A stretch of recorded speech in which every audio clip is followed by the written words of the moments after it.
রমজানের এই পবিত্র মাসে আপনারা শুধু মুনাফার কথা না ভেবে আল্লাহ তাআলার সন্তুষ্টি অর্জনের লক্ষ্যে কাজ করুন, তার আদেশ মেনে চলার চেষ্টা করুন।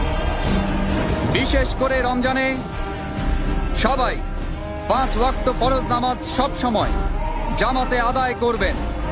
তারাবির সময় সাম্রাজ্যের নিরাপত্তা প্রহরী ছাড়া বাদ বাকি সবাই এশার নামাজ পড়ার পর দোকান খুলে না বসে রমজানের রহমত অর্জন করার জন্য তারাবির নামাজ পড়তে যাবেন।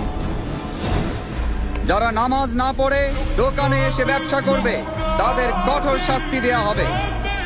প্রত্যেক মুসলমান ব্যক্তির নামাজ ও রোজা পালন করা সবচেয়ে বড় দায়িত্ব। এই পবিত্র মাসে 5 ওয়াক্ত নামাজ জামাতে পড়ার জন্য আপনারা সবাই মসজিদে যাবেন। বায়াজিদ মসজিদের ময়দানে ইবাদত করতে আসা মহিলাদের আশেপাশে ঘোরাঘুরি করলে বা কোনো ক্ষতি করলে অথবা কোনো বেয়াদবি করলে কঠিন শাস্তি পেতে হবে। মহিলারা নামাজ পড়ার জন্য এবং ওয়াজ শুনতে যথাসময়ে উপস্থিত হবেন। নামাজের সময় ব্যতীত মসজিদ প্রাঙ্গণে মহিলাদের আনাগোনা একেবারে নিষিদ্ধ করা হলো। মুসলিম এবং অমুসলিম কেউই দিনের বেলা জনসম্মুখে কোনো রকম খাদ্য গ্রহণ করবেন না, পানি পান করবেন না। রাতের বেলা বিনা প্রয়োজনে ঘোরাঘুরি করা একেবারে নিষেধ।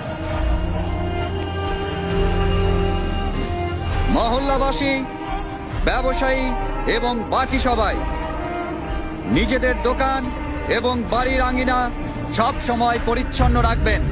নিজের আশেপাশের পরিবেশ পরিচ্ছন্ন রাখার পাশাপাশি নিজেরাও পরিষ্কার পরিচ্ছন্ন থাকবেন।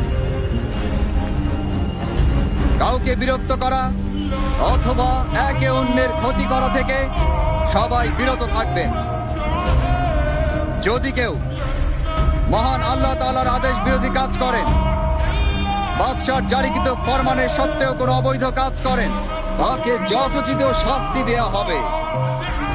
ধর্ম, শিষ্টাচার, নিষ্ঠা ছেড়ে যারা অভদ্র বা অন্যায় আচরণ করবেন এবং যারা মহান আল্লাহর হুকুম ছেড়ে হালাল ও হারামে কোন রকম ভেদাভেদ না করে জনসম্মুখে খাদ্য গ্রহণ করবেন, তাদেরকে গ্রেফতার করে আইন অনুযায়ী শাস্তি প্রদান করা হবে।